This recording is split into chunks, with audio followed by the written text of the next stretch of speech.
રાજકોટ જિલ્લાના ઉપલેટા શહેર કોંગ્રેસ દ્વારા ખેડૂતોના મુદ્દાને લઈને ધરણા યોજી હનુમાનજી દાદાને લેખિત માંગણી સાથેનું આવેદન પાઠવી સરકાર અને તંત્રને સદબુદ્ધિ આપવાની માંગ કરવામાં આવી હતી। ઉપલેટા તેમજ આસપાસના વિસ્તારોને રાજ્યભરમાં તાજેતરમાં દિવાળી બાદ પહેલા વરસાદથી ખેડૂતોને ખૂબ મોટા પ્રમાણમાં નુકસાન થયેલ છે કે જેમાં મગફળી, એરંડા, કપાસ, સોયાબીન સહિતના પાકોને નુકસાની તેમજ પલળી અને બગડી ગયેલ હોવાની પરિસ્થિતિનું નિર્માણ થયું છે। ત્યારે આ નુકસાની અને ખેડૂતોને ઉદ્ભવેલી સમસ્યાઓ દૂર કરવા માટે સરકારને તંત્ર તરફથી કોઈ પણ પ્રકારની સહાય કે રાહત પેકેજ નથી કરવામાં આવ્યું। ત્યારે આ મામલે કોંગ્રેસ દ્વારા ઉપલેટા શહેરના બાપુના બાવલા ચોક ખાતે કિસાન માટેની સભા અને ધરણાનું આયોજન કરવામાં આવ્યું હતું, જેમાં કોંગ્રેસના આગેવાનો, ખેડૂતો સહિતના સૌ કોઈ લોકો મોટી સંખ્યામાં ઉપસ્થિત રહ્યા હતા અને બાદમાં ઉપસ્થિત ખેડૂતો અને આગેવાનો દ્વારા હનુમાનજી દાદાની રેલી સ્વરૂપે વિવિધ બેનરો અને સૂત્રોચ્ચાર સાથે આવેદનપત્ર પાઠવી સરકારને અને તંત્રને સદબુદ્ધિ અને ખેડૂતોને સહાય ચૂકવવાની તેમજ ધિરાણ માફી અને ટેકાના ભાવે ઓછામાં ઓછી 300 મણ મગફળી ખરીદીની માંગ અને રજૂઆત કરી હતી। હવે સરકાર કાંઈ સાંભળતી ન હોવાથી ભગવાન પાસે ઈચ્છાઓ વ્યક્ત કરાઈ હતી। હનુમાનજી દાદા સરકારને સદબુદ્ધિ આપે અને ખેડૂતોની વહારે આવે તેવી ઈચ્છાઓ વ્યક્ત કરી સરકાર સમક્ષ કટાક્ષ વ્યક્ત કર્યો હતો। ગુજરાતની અંદર માવઠાના મારને કારણે ખેડૂતોને તૈયાર મગફળી પાથરાઓ ખેતરમાંથી તણાણા છે, પાથરાઓ મગફળી પલળી ગઈ છે, સોયાબીન બગડી ગયું છે, કપાસ ઉભા પાકમાં ઉગી ગયા છે। ત્યારે આખા ગુજરાતનો ખેડૂત આ ગુજરાતની સરકાર પાસે માગણી કરી રહ્યો છે કે ખેડૂતોનો પાક ધિરાણ સંપૂર્ણ માફ કરો, ફરીથી 2020 થી બંધ કરેલી પાક વીમા યોજના ગુજરાતમાં ચાલુ કરો, ટેકાના ભાવે મગફળીની ખરીદી જે આજે રાજ્ય સરકારે જાહેરાત કરી છે કે 125 મણ ખરીદવામાં આવશે, અત્યાર સુધી ટેકાના ભાવે 200 મણ ખરીદી કરવામાં આવતી હતી।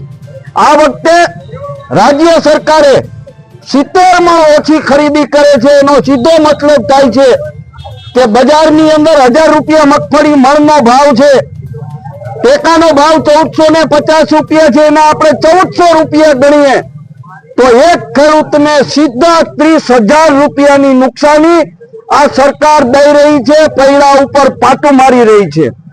તાત્કાલિક સર્વે કર્યા વગર જે ખેડૂતોને નુકસાની ગઈ છે એ ખેડૂતોને તાત્કાલિક ધોરણે વળતર આપવું જોઈએ। આ માગણી સાથે ઉપલેટા તાલુકા શહેર કોંગ્રેસ સમિતિ દ્વારા ખેડૂતોના આક્રોશને વ્યક્ત કરવા માટે ધરણાનો કાર્યક્રમ અને આજે આ સરકાર કોઈ ખેડૂતોની વાત નથી સાંભળતી એટલા માટે ઉપલેટા હનુમાનજી મંદિરે સૌ ખેડૂતો આવીને હનુમાનજી દાદાને અપીલ કરી છે કે હે દાદા, હે પવન પુત્ર, તું આ રાજ્ય સરકારને સદબુદ્ધિ આપ કે આ જગતના તાતને આ પડેલી મુશ્કેલીમાં કંઈક સારું કરે।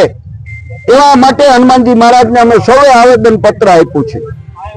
સૌ જાણો છો અને તમામ મીડિયા કેટલા સમયથી ઉજાગર કરી રહી છે જે રીતે ખેડૂતોના પાથરા તળે છે। મેં મારી લાઈફમાં આટલી વર્ષની ઉંમરમાં કપાસને અંદર ઉગતા પહેલી વાર જોયો છે અને દિવાળી પછી 7 ઇંચ 8 ઇંચ 10 ઇંચ વરસાદ પડ્યો એવું મારી લાઈફમાં આટલા વર્ષમાં પહેલો રેકોર્ડ છે। ખેડૂતો બરબાદ થઈ રહ્યા છે અને ખલાસ થઈ ગયા છે। ત્યારે સરકારશ્રીએ શેની રાહ જુએ છે? ક્યાં આટાને પૂછવાનું છે? સરકારે કોઈ પણ જાતના સર્વેની વાતો કર્યા વગર તાત્કાલિક ખેડૂતોનું સમગ્ર દેવું એટલે ધિરાણ લીધું એ તમામ માફ કરવાની આ એક જ માત્ર ખેડૂતોની માગણી છે। અને વારંવાર જે ક્લાઇમેક્સ ચેન્જને હિસાબે છેલ્લા 5-6 વર્ષથી આ માવઠું જે રીતે આવી રહ્યું છે એ જોતા ખેડૂતોનો કાયમી ઉકેલ એની વીમા યોજના પાછું લાગુ કરવાની છે। એટલે જો ખેડૂતોનું હિત ક્યાંય લેસ માત્ર પણ ભારતીય જનતા પાર્ટીને હોય તો તાત્કાલિક દેણું સમગ્ર ધિરાણ માફ કરી દે અને પાક વીમા યોજના જલ્દી ચાલુ કરે। સરફરાઝ કોડી સાથે સીએન 24 ન્યૂઝ ઉપલેટા। હવે જુઓ દેશ દુનિયાની તમામ ખબરો તમારી આંગળીના ટેરવે। ઉઠાવો મોબાઈલ અને ગૂગલ પ્લે સ્ટોર પરથી ડાઉનલોડ કરો અમારી CN24 ન્યૂઝ મોબાઈલ એપ.